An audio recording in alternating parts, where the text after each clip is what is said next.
গরম প্রায় পড়ে আসছে, আর কিন্তু শীত নেই।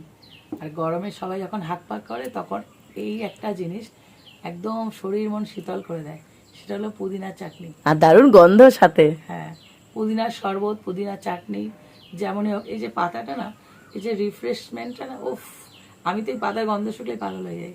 সবাই মনে হয় এটা হয়, এত সুন্দর। কিন্তু দেখো কোনো আগুন জ্বালতে হবে না, কিছু না, শুধু মেশাবো আর করব।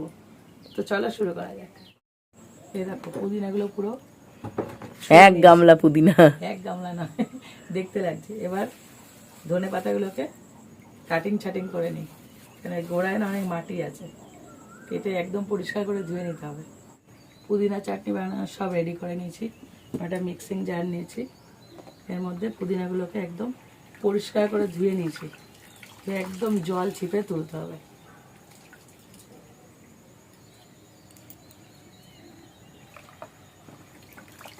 সবুজের মেলা। হ্যাঁ, বেশি করে বানাচ্ছি, আমাদের বাড়িতে সবাই ভালোবাসে। আমিও নিয়ে যাব আমার শ্বশুর বাড়িতে। এবার দিয়ে দিচ্ছি ধনে পাতা, কাঁচা লঙ্কা আর রসুন,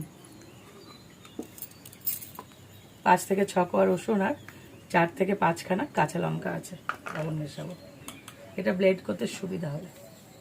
এরকম একটা বোল নিয়ে নিয়েছি, এর মধ্যে দিয়েছি যে পুদিনা আর ধনে পাতা পেস্ট করলাম সেইটা।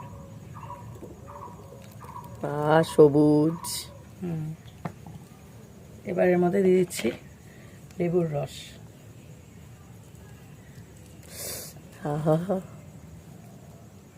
দারুণ টেস্ট আসবে। দিয়েছি স্বাদ অনুযায়ী লবণ,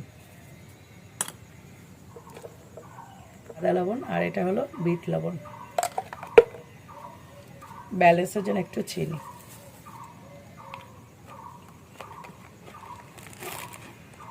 একটু চাট মশলা।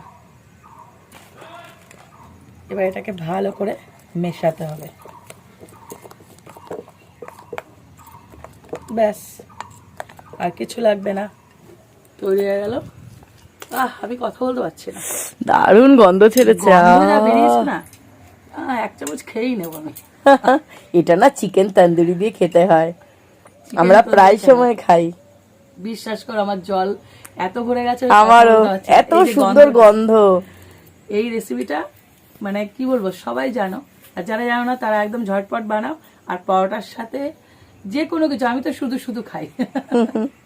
দারুণ লাগে, দারুণ লাগে, বানাও আর খেয়ে নাও।